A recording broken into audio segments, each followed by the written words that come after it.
ನಮಸ್ಕಾರ ಗೆಳೆಯರೆ. ಪುಕ್ಸಟ್ಟೆ ಜ್ಞಾನ ಸರಣಿ 11 ತಮಗೆಲ್ಲ ಸುಸ್ವಾಗತ. ಕನ್ನಡವೇ ಸತ್ಯ, ಕನ್ನಡವೇ ನಿತ್ಯ. ಇಂದಿನ ಈ ಪುಕ್ಸಟ್ಟೆ ಜ್ಞಾನದಲ್ಲಿ ನಾನು ಒಂದು ವಿಶೇಷವಾದ ವಿಚಾರವನ್ನು ಮಾತನಾಡಲಿದ್ದೇನೆ. ಕೇಳಿದ್ದೀರಲ್ಲ, ದುಡ್ಡೇ ದೊಡ್ಡಪ್ಪ, ಜನ ಕಾಂಚಾಣ, ಕಾಸಿದ್ದರೆ ಕೈಲಾಸ. ಹೌದು ಗೆಳೆಯರೆ, ರೂಪಾಯಿ ಹಣ ನಮ್ಮಲ್ಲಿದ್ದರೆ ನಾವೆಷ್ಟು ಸಂತೋಷವಾಗಿರ್ತೀವಲ್ವ. ಈ ರೂಪಾಯಿ ನಡೆದು ಬಂದ ದಾರಿ. ರೂಪಾಯಿ ಎಂಬುದು ಸಂಸ್ಕೃತದಿಂದ ಬಂದಂಥ ಶಬ್ದ. ರೂಪ್ಯ ಅಂದರೆ ಬೆಳ್ಳಿಯ ನಾಣ್ಯ, ಬೆಳ್ಳಿಯಿಂದ ಮಾಡಲಾದ ನಾಣ್ಯ. ನಮ್ಮ ಭಾರತ ದೇಶದಲ್ಲಿ ರೂಪಾಯಿ ನಾಣ್ಯಗಳ ಚಲಾವಣೆ ರಾಜ ಮಹಾರಾಜರ ಕಾಲದಿಂದಲೂ ಇದೆ. ಮೊಟ್ಟಮೊದಲ ಬಾರಿಗೆ ಒಂದು ಪ್ರಮಾಣಿತ ಹಾಗೂ ನಿರ್ಧಾರಿತ ತೂಕವನ್ನು 11.5 ಗ್ರಾಂ ಬೆಳ್ಳಿಯ ನಾಣ್ಯದಲ್ಲಿ 16ನೇ ಶತಮಾನದಲ್ಲಿ ಪುಷ್ಟನ್ ರಾಜ್ಯ ವಂಶಾವಳಿಗೆ ಸೇರಿದ ಶೇರ್ ಸಹ ಸೂರಿ ಎಂಬುವನು ಚಲಾವಣೆಗೆ ತಂದನು. ತದನಂತರ ಈ 11.5 ಗ್ರಾಂ ಬೆಳ್ಳಿಯ ನಾಣ್ಯದ ತೂಕವನ್ನು ಚಿನ್ನದ ನಾಣ್ಯಕ್ಕೂ ಪರಿಚಯಿಸಿದರು. ತುಘಲಕಿನ ಕಾಲದಲ್ಲಿ ನಾವೆಲ್ಲ ಇತಿಹಾಸದಲ್ಲಿ ಓದಿದ್ದೇವೆ, ಚರ್ಮದ ನಾಣ್ಯಗಳ ಚಲಾವಣೆಯನ್ನು ಮಾಡಿದ್ದವನು. ಚರ್ಮದ ಮೇಲೆ ರಾಜಮುದ್ರೆಯನ್ನು ಒತ್ತಿ, ಆಗಲೇ ಹೇಳಿದೆ, ರಾಜ ಮಹಾರಾಜರು ಏನು ಮಾಡ್ತಾಯಿದ್ರು, ಅವರ ರಾಜಮುದ್ರೆಯನ್ನು ಟಂಕಸಾಲೆ ಅಂತ ಹೇಳಿ ಬೆಳ್ಳಿ ಮತ್ತು ಚಿನ್ನದ ಅಚ್ಚಿನಲ್ಲಿ ಒತ್ತಿ ಅದನ್ನು ನಾಣ್ಯ ಅಂಥೇಳಿ ಚಲಾವಣೆ ಮಾಡ್ತಾಯಿದ್ರು. ಬ್ರಿಟಿಷರು ಬಂದಾಗ ಕಾಯಿನೇಜ್ ಆ್ಯಕ್ಟ್ 1835 ಅದರ ಮೂಲಕ ಭಾರತದೆಲ್ಲೆಡೆ ಒಂದು ರೀತಿಯ ಸಾಮಾನ್ಯವಾಗಿ ಕಾಮನ್ ಕರೆನ್ಸಿ ಅಂತೇನು ಹೇಳ್ತೀವಿ, ರೂಪಾಯಿಯ ವ್ಯವಸ್ಥೆಯನ್ನು ಜಾರಿಗೆ ತಂದರು. ಬೆಳ್ಳಿಯ ನಾಣ್ಯಗಳ ಮೇಲೆ ವಿಲಿಯಂ 4, ಕ್ವೀನ್ ವಿಕ್ಟೋರಿಯಾ ಹಾಗೂ ಜಾರ್ಜ್ ದೊರೆಯ ಚಿತ್ರಗಳು ಅಂಕಿತವಾಗಿ ಸಾಮಾನ್ಯವಾದವು. ತದನಂತರ ರೂಪಾಯಿ ಮತ್ತು ನಾಣ್ಯಗಳನ್ನು ಮಿಂಟ್ಗಳಲ್ಲಿ ತಯಾರು ಮಾಡಲಾಯಿತು. ಮಿಂಟ್ ಅಂದರೆ ಟಂಕಶಾಲೆ. ನಮ್ಮ ದೇಶದಲ್ಲಿ ಮುಂಬೈ, ಹೈದರಾಬಾದು ಹೀಗೆ ಮಿಂಟು ಕೇಂದ್ರಗಳನ್ನು ಸ್ಥಾಪಿಸಿ ಅಲ್ಲಿ ನಾಣ್ಯಗಳ ಟಂಕಶಾಲೆಗಳನ್ನು ಮಾಡಿದರು.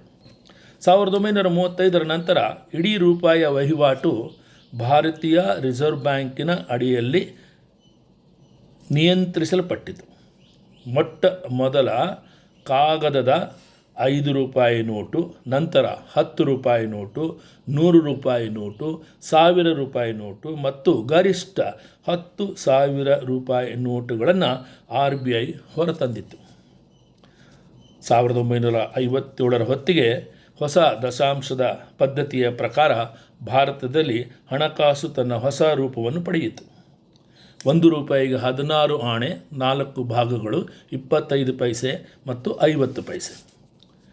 ಹೀಗೆ ಭಾರತದಲ್ಲಿ ರೂಪಾಯಿ 1 ಮತ್ತು ನಾಣ್ಯಗಳನ್ನು ಭಾರತ ಸರ್ಕಾರ ಹಾಗೂ ರೂಪಾಯಿ 2ರಿಂದ ಹಿಡಿದು ಗರಿಷ್ಠ ಮಟ್ಟದ ರೂಪಾಯಿಗಳನ್ನು ರಿಸರ್ವ್ ಬ್ಯಾಂಕ್ ಆಫ್ ಇಂಡಿಯಾ ಹೊರತರುತ್ತದೆ. 1996ರಿಂದ ಮಹಾತ್ಮ ಗಾಂಧಿಯ ಚಿತ್ರವುಳ್ಳ ನೋಟುಗಳ ಚಲಾವಣೆ ಸಾಮಾನ್ಯವಾದವು. ಈ ರೂಪಾಯಿ ಚಿಹ್ನೆ ಮುಂಚೆ ಇಂಗ್ಲಿಷ್ ಅಕ್ಷರದ R ಮತ್ತು S ರುಪೀಸ್ ಅಂತ ಬಳಸ್ತಾ ಇದ್ದೀವಿ. ಆದರೆ 2010ರಿಂದ ಹಿಂದಿ ಅಕ್ಷರಮಾಲೆಯ ರ ಎಂಬ ಪದವನ್ನು ತೆಗೆದು ರ ಅಕ್ಷರದಿಂದ ನಾವು ಈಗ ರೂಪಾಯಿಯನ್ನು ರೆಕಗ್ನೈಸ್ ಮಾಡುತ್ತೇವೆ. ನಮ್ಮ ದೇಶದ ಕರೆನ್ಸಿ ಅಂತಾರಾಷ್ಟ್ರೀಯ ಮಟ್ಟದಲ್ಲಿ ರ ಎಂಬ ಅಕ್ಷರದಿಂದ ಗುರುತಿಸಲ್ಪಡುತ್ತೆ. ತುಂಬ ವರ್ಷಗಳ ನಂತರ ಹೀಗೆ ಹಳೆಯ ಪದ್ಧತಿಯನ್ನೇ ಆಧರಿಸಿದ್ದಕ್ಕೆ ನೋಟುಗಳ ಚಲಾವಣೆ ಬಳಕೆಯಲ್ಲಿದ್ದ ಈ ದೇಶದಲ್ಲಿ ಕೋಟಾ ನೋಟುಗಳ ಚಲಾವಣೆ ಸಾಮಾನ್ಯವಾಯಿತು. ಅದನ್ನು ತಡೆ ಹಿಡಿಯಬೇಕೆಂದು 2018ರಲ್ಲಿ ಈ ರೂಪಾಯಿ 500 ಮತ್ತು ರೂಪಾಯಿ 1000 ಇದನ್ನು ಅಮಾನ್ಯಗೊಳಿಸಿದರು. ಮತ್ತು ಹೊಸ ರೂಪಾಯಿ 500, ರೂಪಾಯಿ 200 ಮತ್ತು ರೂಪಾಯಿ 2000 ಮುಖಬೆಲೆಯ ನೋಟುಗಳನ್ನು ಚಲಾವಣೆಗೆ ತಂದರು. ಅಫ್ಕೋರ್ಸ್ ನಂತರದ ಕಾಲದಲ್ಲಿ 2000 ರೂಪಾಯಿಯನ್ನು ಸಹ ಹಿಂಪಡೆದು ಈಗ ನಮ್ಮ ದೇಶದಲ್ಲಿ ಗರಿಷ್ಠ 500 ರೂಪಾಯಿ ಚಲಾವಣೆಯಲ್ಲಿದೆ. ಹೀಗೆ ಈ ರೂಪಾಯಿ ನಡೆದು ಬಂದ ದಾರಿ. ಇದರ ಮುಂದಿನ ಭಾಗವನ್ನು ನಾನು 12ನೇ ಸರಣಿಯಲ್ಲಿ ಮಾತನಾಡಲು ಇಚ್ಛೆಪಡುತ್ತೇನೆ. ಏಕೆಂದರೆ ಬಹಳ ಮುಖ್ಯವಾದ ವಿಷಯ ಹೇಳಬೇಕು. ನಮ್ಮ ದೇಶದ ಪ್ರಧಾನಮಂತ್ರಿಗಳಾದ ಸನ್ಮಾನ್ಯ ಶ್ರೀ ನರೇಂದ್ರ ಮೋದಿಯವರು ಕೊಟ್ಟ ಕರೆಯನ್ನು ನಾವು ಪಾಲಿಸಬೇಕು. ಯಾವ ಕರೆ? ಪ್ರಸ್ತುತ ಚಿನ್ನದ ಮೇಲಿರುವ ಮೋಹ, ಅಂದರೆ ಚಿನ್ನವನ್ನು ಕಡಿಮೆ ಪರ್ಚೇಸ್ ಮಾಡಿ ಬೇಕಾಬಿಟ್ಟಿ ವಾಹನಗಳನ್ನು ಚಲಿಸೋದು, ಪೆಟ್ರೋಲ್ ಮತ್ತು ಡೀಸೆಲಿನ ಮಿತವ್ಯಯವನ್ನು ಇರಲಿ, ವಿದೇಶ ಪ್ರಯಾಣದ ಮೇಲೆ ಹತೋಟಿ ಇರಲಿ, ರೈತರ ಬಗ್ಗೆ ಯೋಚನೆ ಮಾಡಿ, ಹಾಗೂ ಸಾಧ್ಯ ಆದರೆ ಕೆಲಸವನ್ನು ನಿಮ್ಮ ಮನೆಯಿಂದನೇ ವರ್ಕ್ ಫ್ರಮ್ ಹೋಮ್ ಅಂತೇನು ಹೇಳಿದ್ವಿ ಅದನ್ನು ಫಾಲೋ ಮಾಡಿ ಅಂಥೇಳಿ. ಭಾಳ ಮುಖ್ಯ. ಅಡುಗೆ ಎಣ್ಣೆಯನ್ನು ಮಿತವಾಗಿ ಬಳಸಿ, ಆರೋಗ್ಯಕ್ಕೂ ಒಳ್ಳೆಯದು ಮತ್ತು ನಮ್ಮ ದೇಶದ ಅಭಿವೃದ್ಧಿಗೂ ಆರ್ಥಿಕ ವ್ಯವಸ್ಥೆಗೂ ಅದು ಸಹಾಯ ಮಾಡುತ್ತದೆ. ಯಾಕಂದರೆ ಗೆಳೆಯರೇ, ದೇಶ ಮೊದಲು, ದೇಶ ಪ್ರಥಮ, ಆಮೇಲೆ ಎಲ್ಲ. ದೇಶ ಇದ್ದರೆ ನಾವೆಲ್ಲ ಇರ್ತೇವೆ. ಈ ಮಾತನ್ನು ನಮ್ಮ ಚುನಾಯಿತ ಅಭ್ಯರ್ಥಿಗಳು, ದೊಡ್ಡ ದೊಡ್ಡ ಉದ್ಯಮಿಗಳು, ಸಿನಿಮಾ ರಂಗದ ದಿಗ್ಗಜರು ಅರ್ಥಕೊಂಡರೆ ಭಾರತವನ್ನು ಒಂದು ಸುಂದರ ಹಾಗೂ ಸದೃಢ ರಾಷ್ಟ್ರ ಮಾಡುವುದರಲ್ಲಿ ಸಂದೇಹವೇ ಇಲ್ಲ.